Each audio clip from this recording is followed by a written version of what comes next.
So first, I want to know you a little bit about your history when it comes to metal music. So when do you recall hearing metal for the first time yourself? Ooh, I was probably 5 or 6, and I think it was my neighbor was playing Metallica. So was Metallica the type of band which made you pick up a guitar, or how did you become a musician?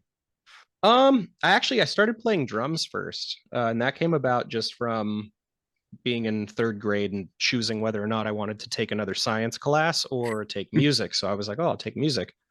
And then when it came time to pick instruments, I was like, oh, I'll do the drums. And then from there, I learned guitar after learning drums. So at what point did like singing came to the picture? Probably high school. And I think it was just because of the lack of people that wanted to do it. So it was like, oh, well, maybe I'll do it. But I mean, I'd always sang. You know, my dad's a singer. My grandpa is actually a singer in like a barbershop quartet.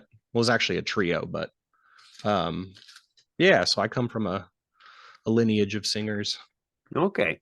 So what kind of like early memories do you have when it comes to singing? What kind of like metal bands did you listen to when you went to like more extreme with the vocals? The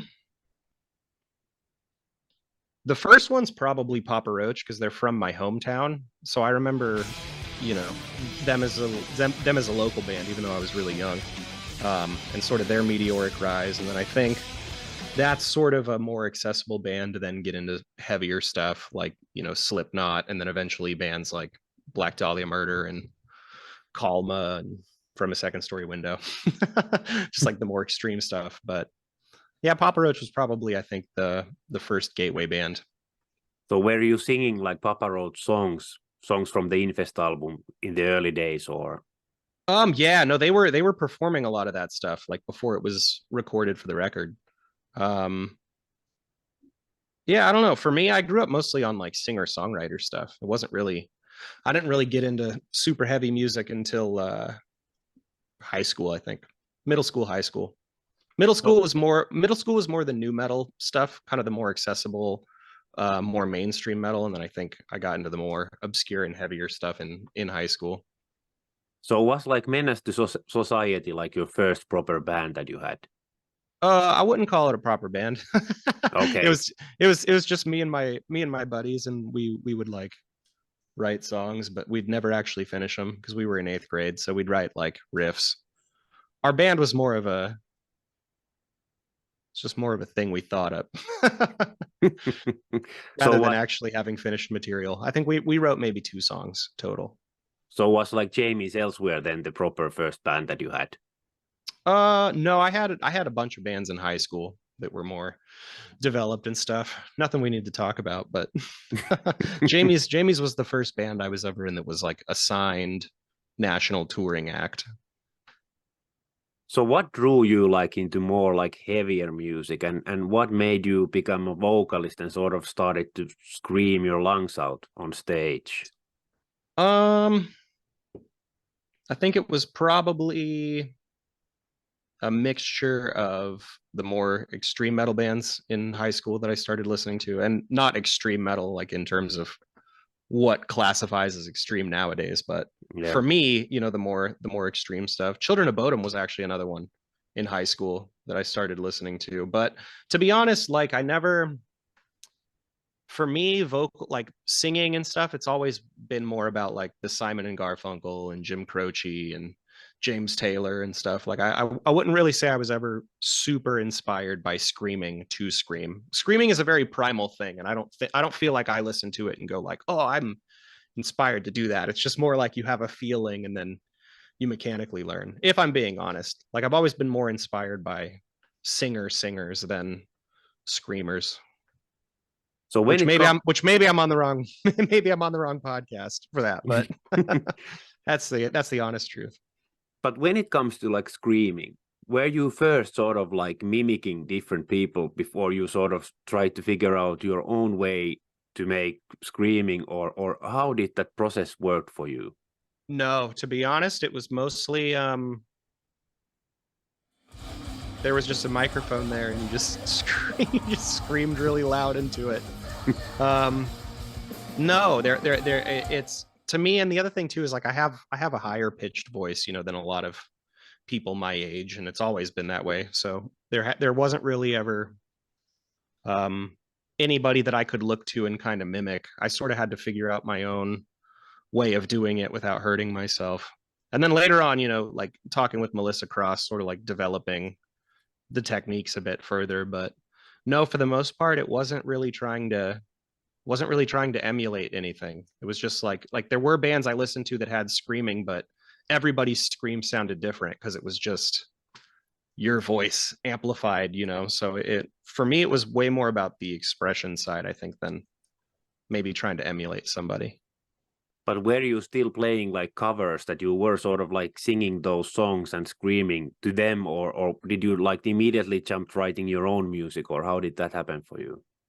Yeah, I think it was more of that. I've never really done like metal covers, and none of the bands I was ever in, we never really covered any music. We just wrote songs. A lot of them never saw light of day. You know, a lot of them we just played in the garage, but it was always original material. That was always the fun stuff. So how long did it take for you to figure out the right technique for the screaming, that you wouldn't lose your voice easily? I'd say probably a couple months, maybe. I mean, to be honest, you only do it wrong a couple times before it hurts, and then you go, okay, I'm not going to do it that way again. So, you know, after hurting myself maybe once or twice, it was sort of the third time didn't hurt, so it was like, okay, we'll do it that way then. So I got fortunate, because I know there are some people that blow their voices out the first time and they just do permanent damage, you know. Thankfully, I didn't have that happen. Well, I did an interview with Danny Worsnop, and he said that this last album that they just released, that he learned how to scream correctly. And that guy has been in the scene for quite a long time, so it ain't that for everyone. Everybody's different. There's a lot of techniques where it's a very slow decline, where you can do it for 10 years, but then your 11th year, it just takes its toll, you know. So it really is about maintaining just good technique, you know. And there are people that can teach you, like, you know, I mentioned Melissa Cross, or there's David Benitez runs like Extreme Vocal Institute. You know, there are people where you can find resources now that didn't really exist back then, you know. I think the first Zena Screaming DVD came out when I had already graduated high school. So, you know, but now with YouTube, it's like you can learn anything. Yep, you can. It's way different than it was like before. But when it comes to like Of Mice and Men, obviously you were the backing vocalist for a couple of albums, and then you jumped on Defy to be the frontman. So how important album was that for you, like as a vocalist?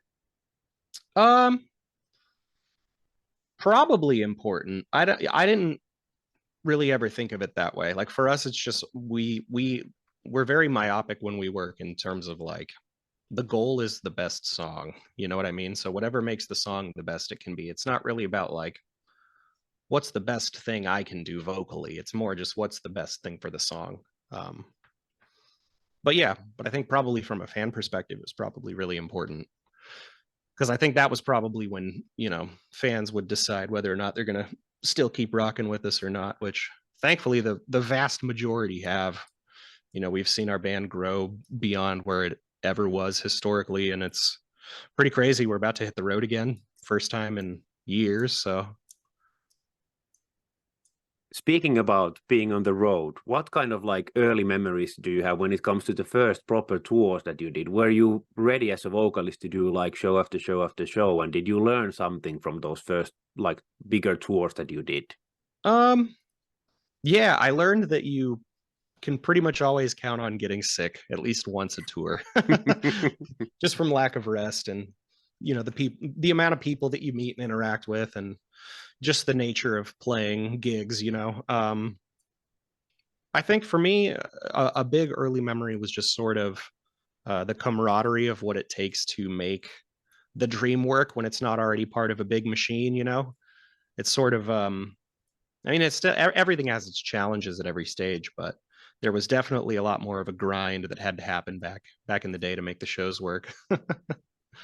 So speaking about, but thankfully I never lost my voice. You know, I had there were a couple times where I'd get like a head cold or something, and the show's a little rough, but you learn to get through those too. So about like warm-up routines, how has your warm-up routines changed through the years? Or are you the kind of guy who just goes up on stage and warms up during the show? Or how does that process happen for you?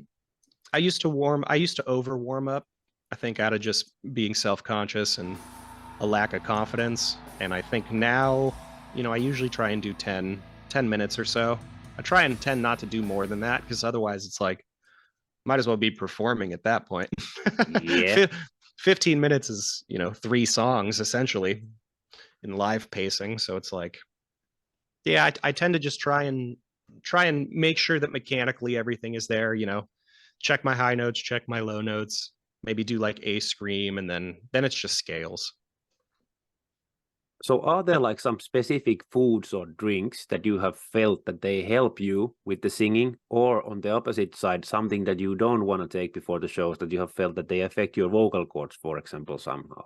Yeah, you typically don't want to eat like 3 to 4 hours on either side. I mean, you can eat after, but you don't want to eat 3 hours, up to 3 hours before you play, just because like singing is a full body exercise. Like you're using a lot of your core and a lot of your diaphragm, and so if you have food in there and your body's digesting and you start singing, your body just gets very confused about what it's supposed to be doing. So a lot of it can just start bringing acids and stuff back up into your esophagus, and you don't want that.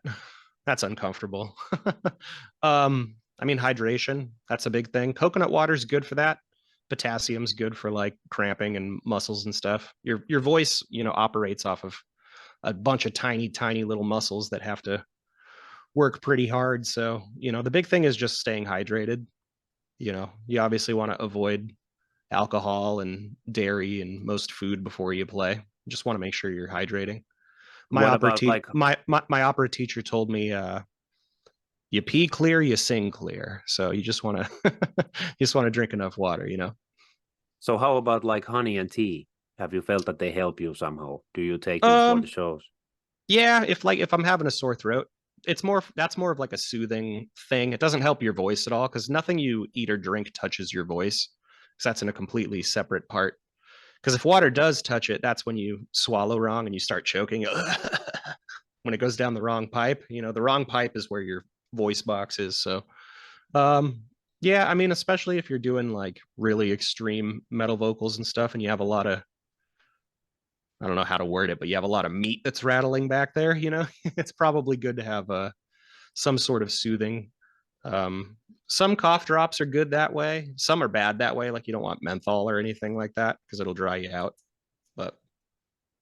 And it's different stuff for everybody. Like if something makes you uncomfortable or if something makes you feel like you can perform better and you're more comfortable, and everyone tells you it's wrong, it's like, if it feels good, No, we've done like nearly 60 episodes, and I've gotten like nearly 60 different answers to this question. So yeah. it's I mean, the big thing is like very water. interesting series to do overall, because every vocalist is like very different.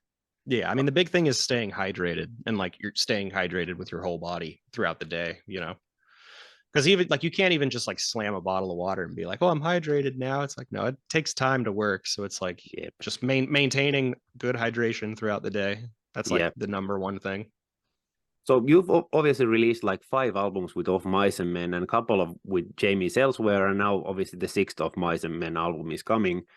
Which albums do you feel that have been like the most important for you when it comes to vocals, that you've actually learned something from yourself? I'd say probably Echo and Tether, the new one, because the last 2 records we self-produced, so it wasn't it was me pushing the buttons for myself. So it was like, if I want to spend an hour messing with harmonies and vocal stacks, I'm not wasting anybody's time except mine. If I'm working with a producer generally and they're the ones pressing the buttons, my mentality is that I want to get in, track my parts like a pro, 1 or 2 takes, and then I'm out. Because I want to let them have time to do what they need to do. So I'm not going to sit and experiment with things. Whereas if I'm pushing my own buttons and engineering myself, then I will sit and go down some weird rabbit holes. So there's lots of different vocal stacks and different, even just different like scream techniques. Like there's stuff I'm doing on these last 2 records that I haven't done in 10 years worth of albums before that, you know. So it's kind of cool to discover that sort of stuff. So Tether will be out on October 6th through Sharp Tone, and it's was it like your 8th album as of Mice and Men, and for you it's like the 6th or 7th Yep, or something sixth. something like that. Something So like that. time flies, man. But It does. when it comes to like singing, are there like some things, some new things that you have tried on this upcoming album that you haven't done before?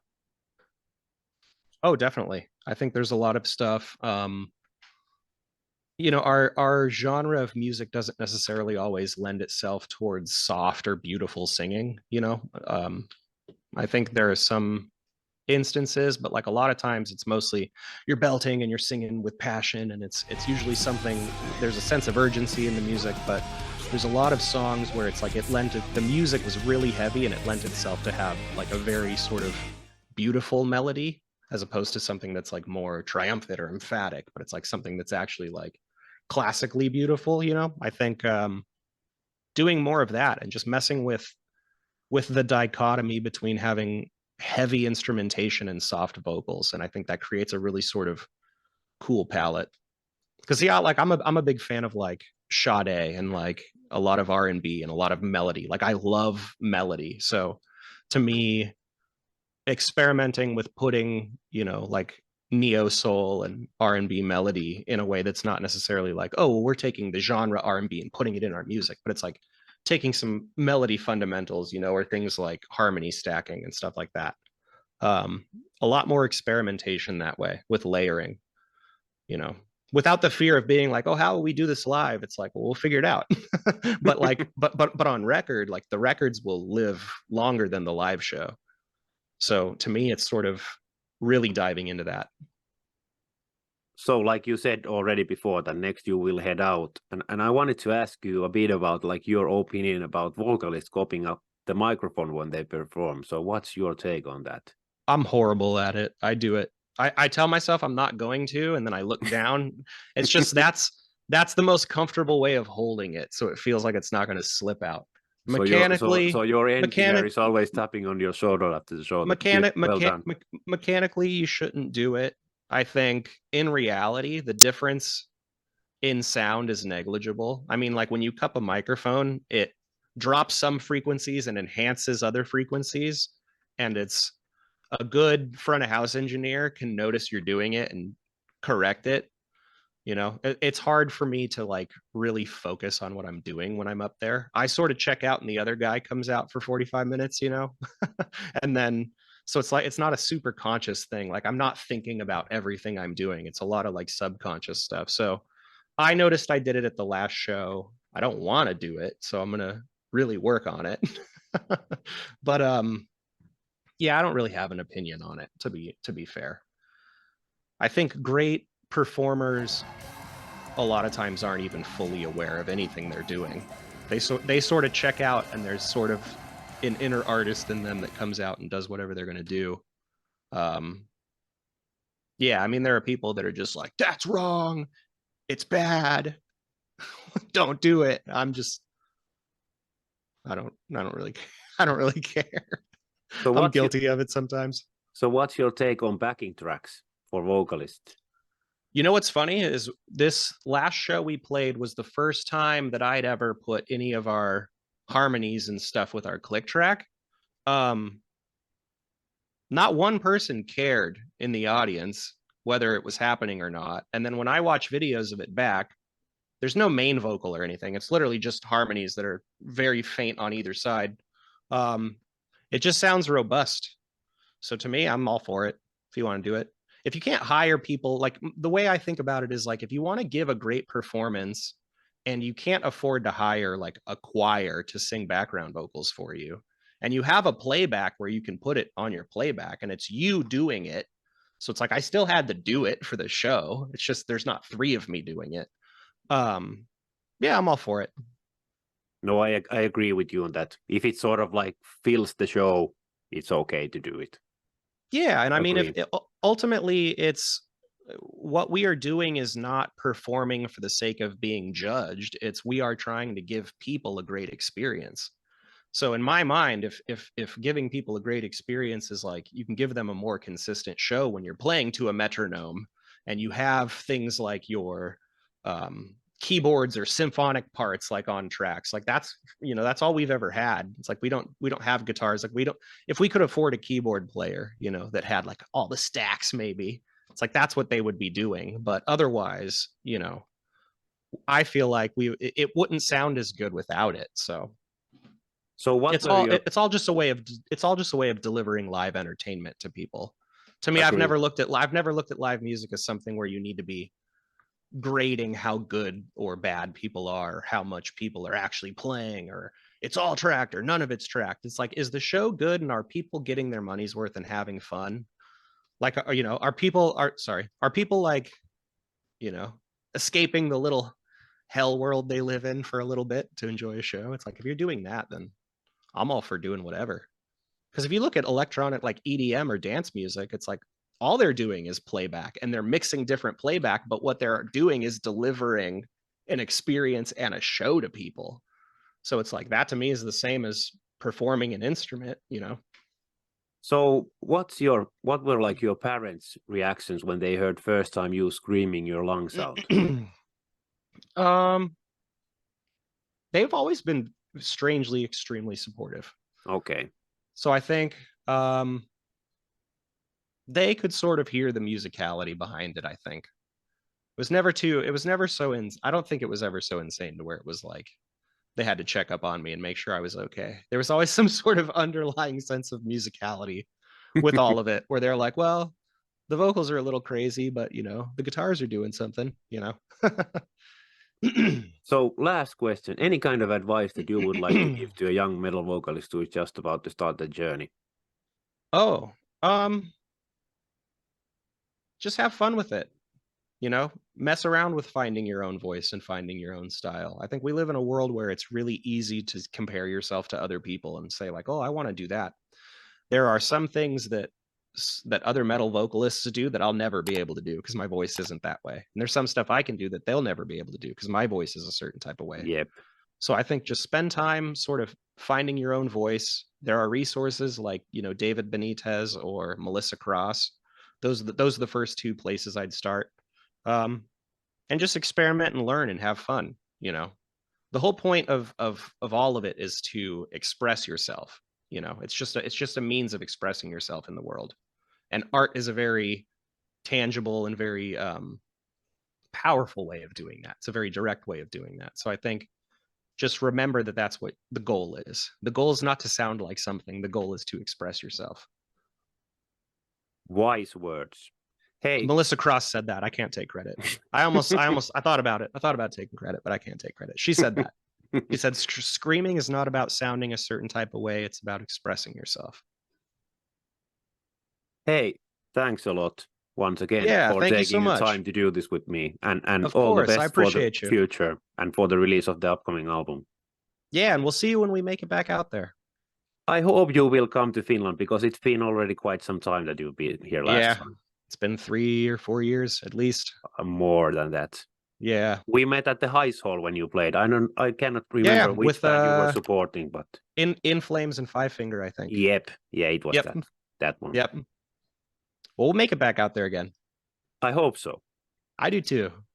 Hey, thanks a lot for doing this with me. And if there's Arto, any possibility to share this afterwards, I would really appreciate it. Yeah, link me on Twitter or X or whatever they call it these days. Yeah, I'll do that. Hey. All right, appreciate you. Have a good one. Thanks a lot for the time. You too as well. Sir. Take care. Take care. Bye.